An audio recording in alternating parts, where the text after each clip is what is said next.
He was more than a champion in the ring. He was a force to be reckoned with outside of it too. He shook the world with his words, inspired millions with his actions, and left an indelible mark on history. He was Muhammad Ali, the most ruthless champion boxing has ever seen. Join us as we delve into the life story of this iconic figure and explore what made him such a unique and awe-inspiring individual.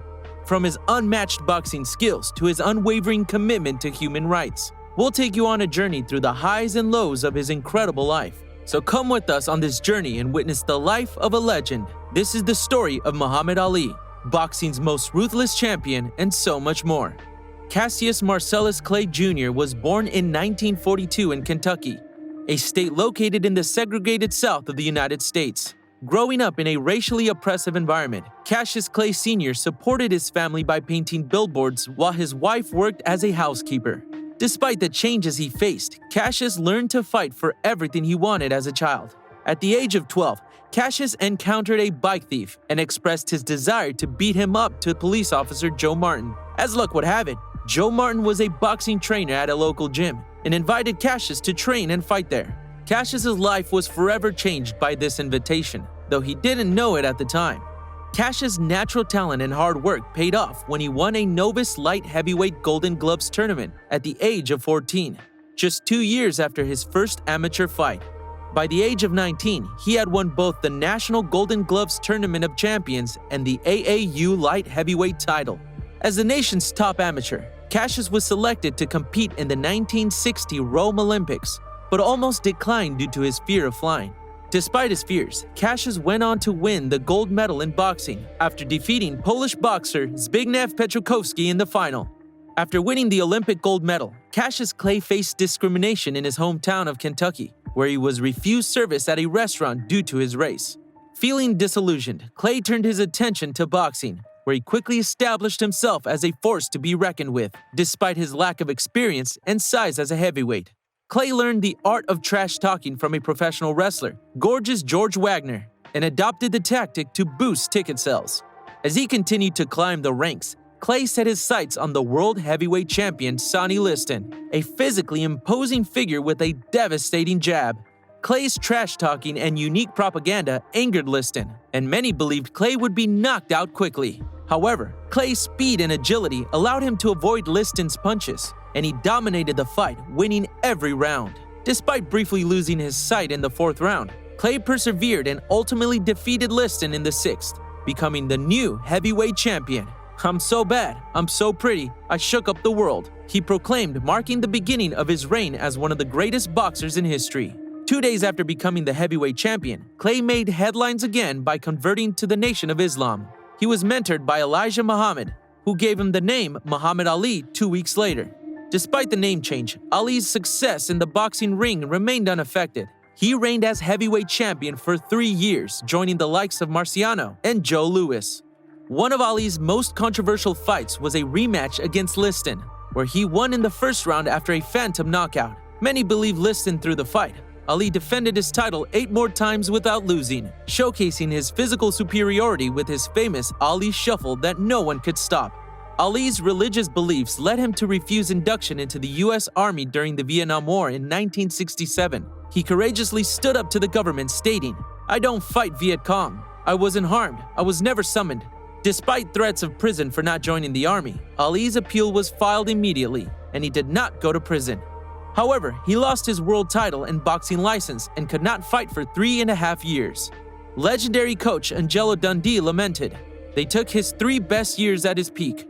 He couldn't box." Nevertheless, that injustice fueled Ali's rise to become the people's champion. Upon receiving a unanimous ruling in his favor from the Supreme Court, legendary boxer Muhammad Ali made a triumphant return to the ring. He defeated 2 opponents, Jerry Quarry and Oscar Bonavena, in relatively uneventful fights before setting his sights on Joe Frazier. The 2 undefeated heavyweight champions faced off in what was billed as the fight of the century. Frazier had become a force to be reckoned with during Ali's absence, boasting impressive speed and a powerful left hook. Both fighters were in their prime, with Ali at 29 years old and Frazier at 27. Ali was known for his marketing prowess and played up black discontent to promote the fight. He referred to Frazier as Uncle Tom due to his race, which drove Frazier into a vengeful state of mind that lasted for decades. Ali's propaganda also put Frazier's family in danger, as they were threatened on a daily basis. Despite the verbal abuse, Frazier stood firm, and the two entered the ring at Madison Square Garden on March 8, 1971. Ali's speed and elusiveness had been legendary before his suspension, but in this fight, he seemed to struggle to keep up with his opponent. Frazier's relentless aggression and powerful hooks were too much for Ali to handle, and he was knocked down for the first time in his career in the 15th round. Frazier ultimately won the match by unanimous decision. Ali later admitted that the fight had taken more out of him than his previous 6 bouts combined.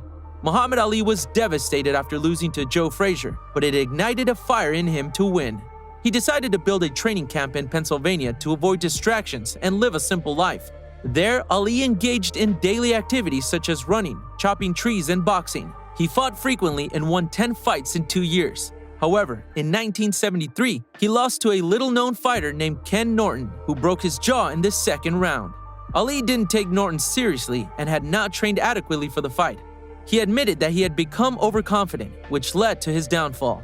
After sobering up and returning to training, Ali defeated Norton in a rematch.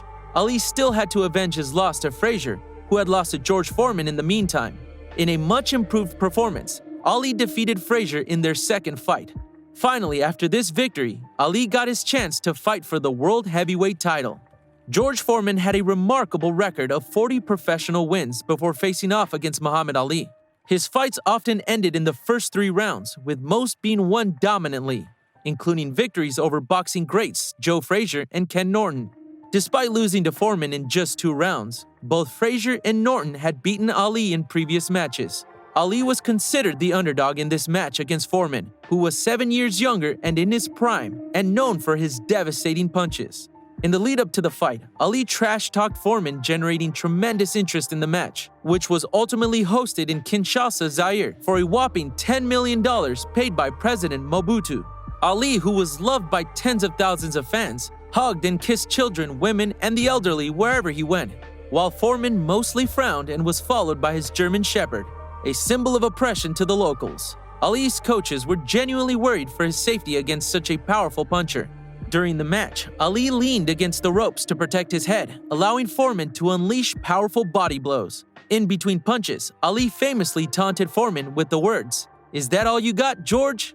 and then switched from his rope-a-dope defense to a more offensive style, landing several head blows and a right hook that ultimately knocked Foreman out, sending the crowd into a frenzy. Despite losing the match, Foreman acknowledged Ali's greatness, calling him the greatest of all time. Ali's boxing style was elusive, and he always forced opponents into a counter rhythm while hitting them from seemingly impossible angles. After returning from a brief suspension, Ali faced off against Foreman and Frazier once again, winning both fights in what became known as the Rumble in the Jungle and Thrilla in Manila, respectively. The latter fight, held in sweltering 40 degrees Celsius heat and high humidity, demonstrated the incredible determination of both fighters. Ali's counter-punching style and unyielding self-confidence were on full display during the Thrilla in Manila against Frazier, who despised Ali and wanted to prove himself. Despite closing Frazier's eyes with uppercuts, Ali could not knock out his opponent, who refused to give up even after being physically prevented by his coach from continuing the fight. In the end, Ali emerged victorious, and even Frazier had nothing but admiration for the great champion. Ali expressed that he felt pain and feared a potential heart attack. He was fatigued and wanted to retire while he was still at the peak of his success. Although he was already wealthy and did not need the money, he continued to box for financial gain and generously donated up to 80% of his fight purses to those in need.